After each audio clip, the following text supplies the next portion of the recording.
அன்பான மக்களே, நம்மளோட மகாநதியில் வந்துட்டு நேற்று கெஸ்ட்டாக வந்திருந்தார் இல்லையா, விஜயோட ஃப்ரெண்டாக. அவர் யார் அப்படிங்கிறத கண்டுபிடிச்சாச்சுங்க.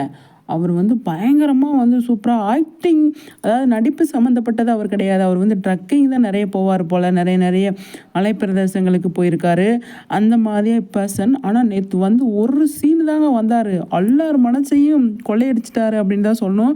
அந்தளவுக்கு சூப்பராக ஒரு சீனு பண்ணிட்டு போயிட்டாரு. மகாநதியில் அடுத்தடுத்து தொடர்ந்து வருவார் அப்படின்னு நம்ம நினைக்கிறோம். புதுசாக வேறு சீரியலில் கூட ஹீரோவை கூட நடிக்க சான்ஸ் இருக்குது.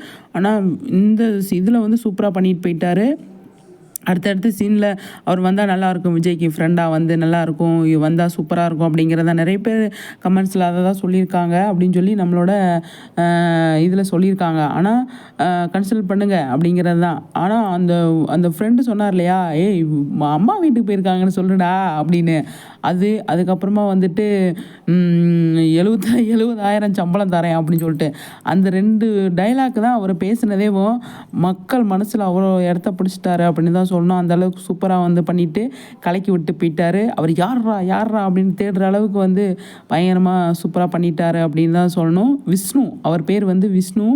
ஆனால் ட்ரக்கிங் தான் நிறைய போயிருக்காரு. அவர் மலை பிரதேசங்களுக்கு நிறைய போவார் போல் தெரியுது. இமாச்சல பிரதேசம் அதே மாதிரி நிறைய இடங்களுக்கு போயிருக்காரு, போய் சூப்பராக சுற்றி பார்த்துருக்காரு. அவரோட ஐடியில் அதுதான் வருது.